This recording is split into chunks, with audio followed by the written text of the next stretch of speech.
Una delle meraviglie custodite nella città murata di Feltre è il Teatro Comunale o della Sena, racchiuso nel cinquecentesco Palazzo della Ragione, che chiude verso sud Piazza Maggiore. Deve la sua fama al fatto che qui operarono o trovano memoria grandi uomini del passato come Gian Antonio Selva, Tranquillo Orsi, Carlo Goldoni e l'architetto rinascimentale Andrea Palladio. A quest'ultimo è infatti attribuita l'ideazione del portico, le cui pietre in bugnato rustico sono posate in corsi di altezze diverse, introducendo un'inedita scansione ritmica a 3 dimensioni che rende unica questa architettura. In un suo studio, conservato a Londra per la costruzione di un palazzo porticato, è forse possibile riconoscere la loggia feltrina. La costruzione del palazzo iniziò nel 1549 su impulso del rettore Giacomo Gabriel. Egli potrebbe aver interpellato il grande architetto che in quegli anni stava costruendo un innovativo ponte di legno sul torrente Cismon a poca distanza da Feltre. Nel 1558 erano già state completate le arcate della loggia e all'inizio del Seicento il palazzo era completato. Da allora è rimasto pressoché inalterato, a parte la sostituzione del leone marciano e la realizzazione nel 1868 di una decorazione che imitava una finta architettura con colonne binate, ideata dall'architetto eclettico Giuseppe Segusini. La tradizione teatrale feltrina nacque dal 1621, testimoniata dalla presenza continuativa di una scena per recitare commedie durante il carnevale. Il grande salone del primo piano, che avrebbe dovuto ospitare i 70 membri del Maggior Consiglio, a questa data aveva già perso la funzione originaria, forse per l'impossibilità di riscaldarlo durante i rigidi inverni feltrini. Nel 1684 il salone del primo piano fu destinato definitivamente a pubblico teatro e venne costituito il teatro sociale, con palchetti di proprietà privata, appartenenti alle famiglie nobili locali, nei quali era lecito mangiare e bere e che potevano essere luogo per incontri galanti. Inizialmente il teatro fu dotato di 2 ordini di palchetti, dei quali abbiamo soltanto una labile descrizione. Nel Teatro della Senna furono fabbricati, con ben architettonica simmetria, li palchi ove avrà a risiedere la civiltà degli uditori. La definizione ben architettonica simmetria ci fa supporre che il teatro avesse palchetti chiusi, all'italiana, simmetricamente disposti attorno alla platea.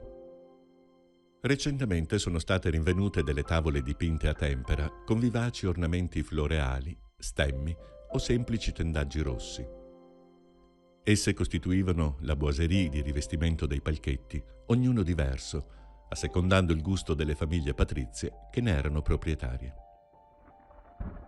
Nel corso del Settecento, il Teatro della Sena ebbe un'importanza crescente, ma nella notte del 26 luglio del 1769 un fulmine si schiantò nell'invaso teatrale, gremito di persone, provocando 6 morti e 70 feriti. Questa disgrazia impressionò l'opinione pubblica tanto da ridurre drasticamente l'uso della sala, che fu chiusa definitivamente nel 1797 a causa dell'instabilità politica determinata dall'arrivo delle truppe napoleoniche che portarono alla caduta della Repubblica di Venezia. Significativa è la presenza a Feltre di Carlo Goldoni, tra il 1729 e il 1730, ospitato a Villa Bonsembiante a Colvago. Fu ben accolto dai giovani feltrini che gli proposero di mettere in scena delle recite. Il Goldoni scelse tragedie del Metastasio e per l'occasione scrisse 2 intermezzi comici, Il buon padre e La cantatrice. Il Goldoni quindi iniziò proprio a Feltre la sua carriera di drammaturgo, allestendo opere di altri autori, recitando e cimentandosi nella stesura di nuovi testi. Il soggiorno feltrino fu per lui appagante e formativo, infatti nelle sue memorie egli scrisse: «Due cose contribuirono alla mia piena soddisfazione a Feltre. la buona compagnia e un teatro. Questa è la prima volta che io esposi qualcosa del mio. Là principiai a gustare il piacere dell'applauso e del pubblico aggradimento. Il teatro della Sena trova sorprendenti analogie, pur nella differenza dimensionale, con il Gran Teatro La Fenice di Venezia, essendo stati entrambi progettati dall'architetto veneziano Gianantonio Selva. I Feltrini si affidarono all'esperienza dell'illustre architetto, che intraprese un'operazione complessa e dispendiosa. Venne demolito un tratto di parete per allargare la sala per potervi inserire un teatro con la forma voluta dal Selva, che garantiva una buona visione ed un'acustica eccellente.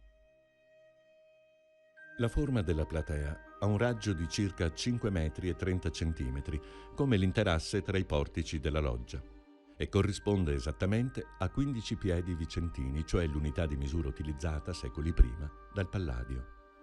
Il Selva, servendosi di questa misura, rende omaggio al Palladio, progettando l'invaso teatrale, legando la nuova platea alla facciata, applicando precisi rapporti geometrici, come facevano gli antichi.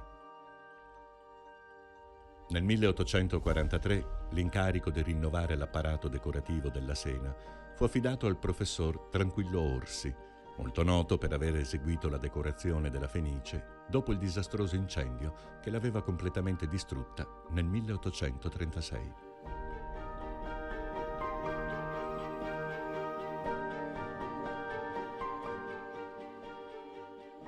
Lo scenografo veneziano, nei palchetti, dispiegò un repertorio neoclassico, dipingendo motivi vegetali, cornucopie e strumenti musicali su uno sfondo di colore avorio.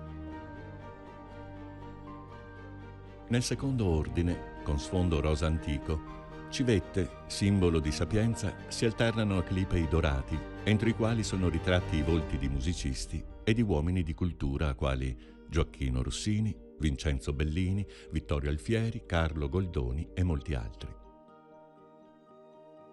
Tranquillo Orsi desunse il repertorio decorativo dei palchetti da quelli progettati nel 1828 per la Fenice da suo suocero, il celebre ornatista Giuseppe Borsato.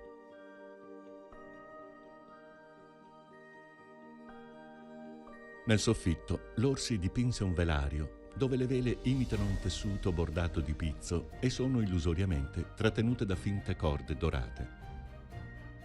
Il repertorio decorativo esibito a Feltre da Tranquillo Orsi ha sorprendenti analogie con quello dipinto alla Fenice, del quale esiste un bozzetto al British Museum di Londra. Nei palchetti prossimi al boccascena sono dipinti geni con ali di farfalla, chimere e decori di repertorio neoclassico. Sopra la scena, ai lati dell'orologio, vennero realizzate 2 figure femminili alate con tromba e corona d'alloro, personificazioni della fama. All'Orsi fu affidato anche il compito di dipingere il grande sipario, con una scena mitologica che raffigura il giudizio di Remida. Al centro della scena troviamo Apollo, con la cetra, che sfida con lo sguardo Pan, intento a suonare la siringa. Giudici della gara musicale sono Remida e Minerva, protettrice delle arti. Si tratta di una tela di grandi dimensioni, di circa 9 metri per 7 di altezza, che originariamente si ripiegava in 3 parti per essere issata e scomparire dietro il boccascena. Anche in questo caso Tranquillo Orsi cita il suocero, dipingendo nel sipario elementi decorativi che il Borsato aveva realizzato in alcune stanze dell'attuale Museo Correr a Venezia. Il teatro feltrino era dotato delle macchine sceniche e delle ambientazioni necessarie per le rappresentazioni tipiche del teatro barocco e del melodramma. Nei magazzini della Sena sono ben conservati 15 quinte originali che rappresentano una piazza, un bosco, una reggia e tendaggi rossi con frange dorate. Si tratta di pannelli di grandi dimensioni, alti più di 5 metri, di buon livello esecutivo, che costituiscono una rarità perché questi elementi venivano spesso ridipinti o dispersi.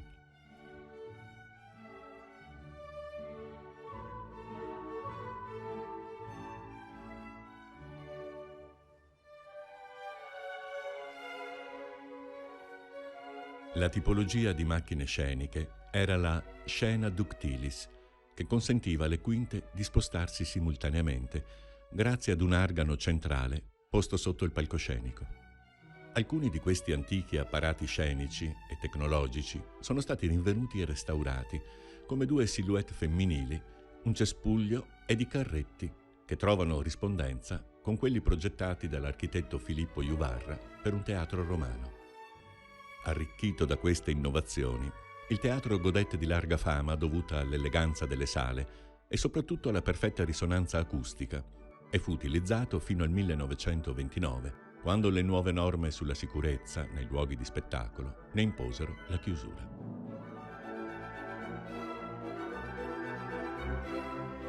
Soltanto negli anni 70 del secolo scorso si intervenne con i primi restauri, quando fu staccato il soffitto e adagiato in platea per consolidarlo.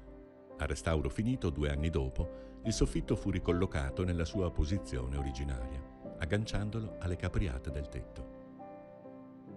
Nel 2001 l'amministrazione comunale approvò un articolato progetto di restauro che garantisce la conservazione delle strutture originarie e accoglie le esigenze per dotare il teatro di locali e tecnologie adatti alle moderne rappresentazioni.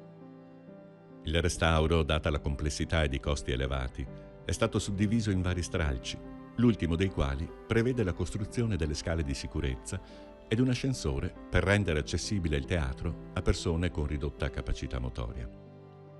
Ora, sopra l'ingresso del Palazzo della Ragione, scolpito nello stemma della città di Feltre, un irriverente pifferaio ci invita a teatro.